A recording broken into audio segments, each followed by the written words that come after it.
NCB की तरफ से एक बड़ी खेप बरामद हुई है और इसको पकड़ने के पीछे का जो मकसद है वो सीमा पार से भी जो ड्रग्स माफिया हैं, सिंडिकेट्स हैं, वो किस तरह से फल फूल रहे हैं, इसका भी खुलासा हुआ है। इस पूरे नेटवर्क और इस पूरे नेक्सस पर बात करने के लिए हमारे साथ डीडीजी एनसीबी ज्ञानेश्वर सिंह हैं और उनसे पूछते हैं कि इस पूरे जो ड्रग्स माफिया के सिंडिकेट में पाकिस्तान का कितना अहम रोल आ रहा है सामने। सर, अभी हम लोगों ने ये 3.3 टन ड्रग्स पकड़ने में कामयाबी हासिल की है।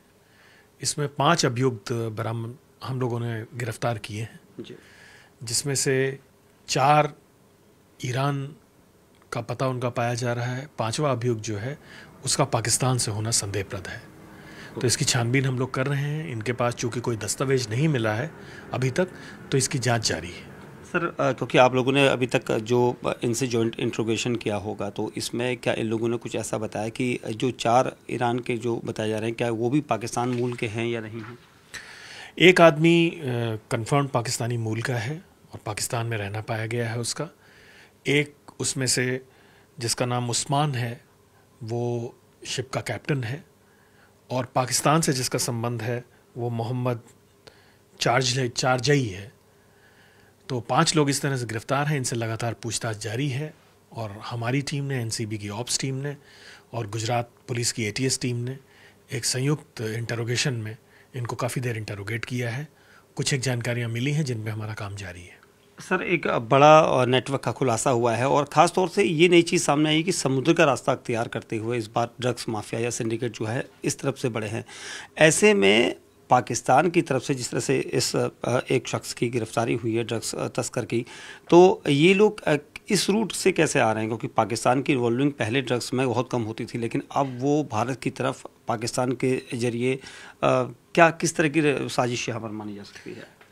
देखिए, किसी भी मुल्क का नाम लेना ठीक नहीं है, लेकिन वेस्टर्न इंटरनेशनल बॉर्डर पर ये ड्रग की ट्रैफिकिंग काफ़ी समय से हो रही है। चाहे वो लैंड बॉर्डर हो, चाहे हमारा सी पोर्ट्स हों या सी कोस्ट लाइन हो, वहाँ पर ये तस्करी चल रही है। और काफ़ी हद तक ये प्रॉब्लम जो पंजाब में या उत्तरी भारत में है, उसका लेना देना इसी तस्करी से है। समुद्री जो हमारे रास्ते हैं, चूँकि इतनी बड़ी कोस्ट लाइन है, वल्नरेबल है, छोटी बोट्स का हम लोग रजिस्ट्रेशन नहीं कर पाते हैं, तो अनरेगुलेटेड एरिया होता है। ये मछुआरे बोट्स में बहुत सारा कंसाइनमेंट आ रहा है, मदरशिप से उसको डाउनलोड करके छोटी छोटी बोट्स में लेकर आ जाते हैं। तो ये लोग लिसिट चैनल जैसे बंदरगाह हैं उसमें गलत डिक्लेरेशन करके भी ला रहे हैं और इलिसिट चैनल में छोटी बोट्स में भी लेकर आ रहे हैं। तो हमें लगातार सजग रहने की ज़रूरत है। सर, आप लोगों ने एक बड़ी खेप, क्योंकि 3300 किलोग्राम ड्रग्स जो बरामद की है, इसको लेकर जो पैसा या दूसरी चीज़ें मुहैया होती हैं, ये किस जरिए यहाँ पर खुलासा हो रहा है इसका? अभी इसके बारे में मैं बहुत ज़्यादा तो नहीं बता पाऊँगा, लेकिन हवाला का एंगल आ रहा है जिसमें ये पूरी ड्रग मनी हवाला के जरिए लेन देन होना पाया जा रहा है। इसके बारे में हमारी छानबीन जारी है।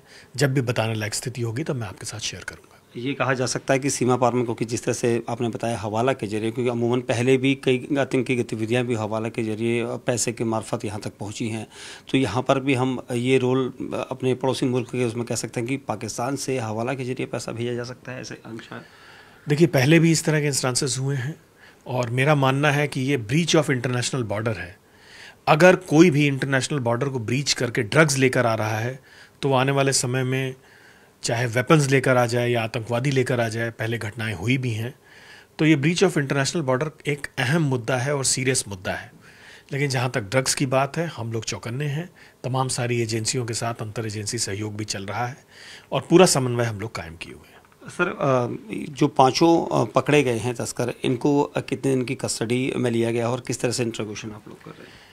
ये 5 लोग जो हम लोगों ने गिरफ्तार किए हैं, आज प्रोड्यूस किया गया था इनको कोर्ट में। 7 दिन का हमने पुलिस रिमांड मांगा था, हमें 5 दिन का ग्रांट हुआ है और इनसे अब पूछताछ जारी है। सर, एक आखिरी सवाल ये कि जो 5 लोग गिरफ्तार हुए हैं, जिसमें आपने बताया कि 4 ईरानी हैं और एक पाकिस्तानी नेशनल की यहाँ पर भूमिका लग रही है, तो ये जो 4 बचे हुए ईरानी नेशनल्स हैं, इन लोगों का और पाकिस्तानी का संपर्क कैसे आपस में हुआ, अगर इसके बारे में कुछ जानकारी मिल सके? ये जो पाकिस्तानी आदमी है, ये इनके संपर्क में रहा है। 3 उसमें से म्यूल टाइप के हैं, एक कैप्टन है और एक आदमी संदिग्ध है जिसका मेन रोल इसमें पाया जा रहा है। अभी मैं सिर्फ इतना ही बता पाऊंगा, इनसे पूछताछ लगातार जारी है। शुक्रिया हमसे बात करने के लिए। तो ये जो ड्रग्स का इतना बड़ा सिंडिकेट एनसीबी के द्वारा बस्ट किया गया है, इसमें अभी भी डिटेल वाइज जो इन्वेस्टिगेशन है वो जारी है और 5 दिन की कस्टडी में इन 5 से पूछताछ की जा रही है ताकि आगे आने वाली जो अगर ड्रग्स की कोई चेन है तो उसको पकड़ा जा सके। कैमरामैन विमल कुमार के साथ दीपक बिष्ट, न्यूज़ 18 इंडिया, दिल्ली।